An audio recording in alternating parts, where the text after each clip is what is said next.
क्या आपने कभी आसमान को हरे, गुलाबी और बैंगनी रंगों में चमकते देखा है?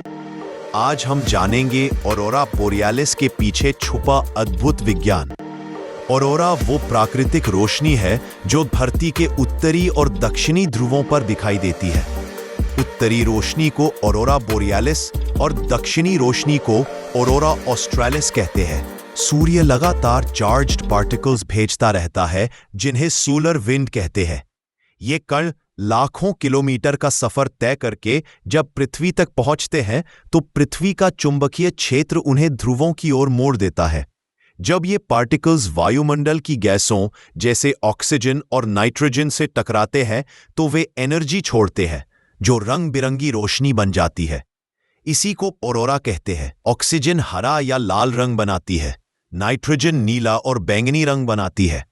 टक्कर जिस ऊंचाई पर होती है वही रंग तय करती है, ज्यादा ऊंचाई पर लाल और कम ऊंचाई पर हरा या बैंगनी रंग। ऑरोरा बोरियालिस आपको आर्कटिक सर्कल के पास वाले देशों में दिख सकता है। Norway, Finland, Iceland, Canada, Alaska और रूस।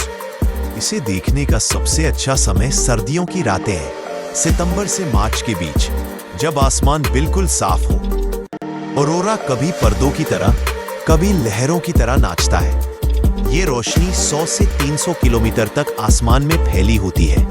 अंतरिक्ष में ऑरोरा की कोई आवाज नहीं होती, लेकिन पृथ्वी पर कुछ लोग हल्की क्रैकलिंग आवाज सुनने का दावा करते हैं। ऑरोरा बोरियालिस केवल खूबसूरती नहीं, बल्कि ब्रह्मांड की शक्ति और रहस्य का एक अनोखा उदाहरण है। अगर आपको ये वीडियो पसंद आया हो तो लाइक, शेयर और MIQ लर्निंग को सब्सक्राइब करना ना भूलें।